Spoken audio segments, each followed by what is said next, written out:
لم يقرر المشاركة إلا في غرفة الملابس زميلنا معلق قناة الجزيرة زميل عصام الشوالي، ومعلقنا أيضا فارس عوض، والزميل المذيع في قناة الجزيرة محمد سعدون الكواري. عصام، ما كنت بتشارك، حضرت من أجل المشاركة في هذه البادرة، من أجل ذياب عوانة، شاهدناك ترغب في المشاركة كلاعب. والله أول شيء تحية ليعقوب، تحية لكل الكباتن في الاستوديو والسادة المشاهدين عبر أبو ظبي الرياضية.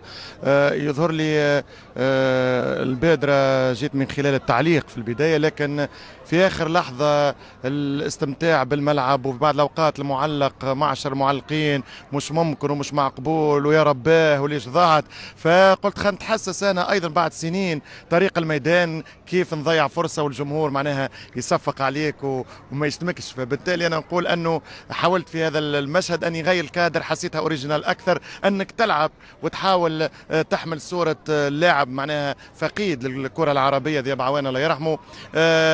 تصورت أني نعبر بساقية ومن خلال ممكن محاولة ضربات بالراس أحسن ممكن وأكثر أفيد من أني نكون معلق في مباراة اليوم. اليوم أنت وفارس ضد محمد سعدون.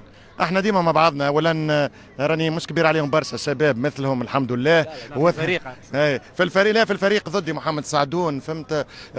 ثنائي كويس مع فارس كمعلقين ان شاء الله اكيد. معناها يعني اليوم انا وفارس اتفقنا على الخطه انه سلم واستلم، خذ واعطي، خاطر اللياقه ما تسمحش. لكن نحب نقول فكره من خلال هذه البادره اللي نشكر فيها دوله الكويت على التفكير فيها، النجوم اللي حضروا، ونحب نقول في برامج جماهيريه مثل يعقوب السعدي، مثل الاستاذ محمد نجيب ايضا، أنه قنواتنا هذه الكبيرة لازم تتبنى أيضا فكر الاجتماعي والإنساني والبعد الآخر للكرة اللي ما يراهش الجمهور، لأنه الجمهور يراه كان في الكرة أهداف وأجوال وبطولات وبوديوم. لازم نفكروا في الجزئية الثانية، لأنه أنا في قناعتي أنه ممكن عبر كرة القدم وعبر مثل هذه المبادرات تحارب التطرف، تبين مخاطر المخدرات، الايدز عافانا وعافاكم الله، مساعدة مرضى السرطان. إذا ما نحبش نقول هي تفتيح عيون المجتمعات متاعنا العربية على قضايا أخرى من خلال الفوتبول، خاطر تشوف الشباب اللي يحضر والجمهور اللي يحضر من عشقه لكرة القدم. يلزم نحاول نوظف، أنا نشوف في معدل الأعمار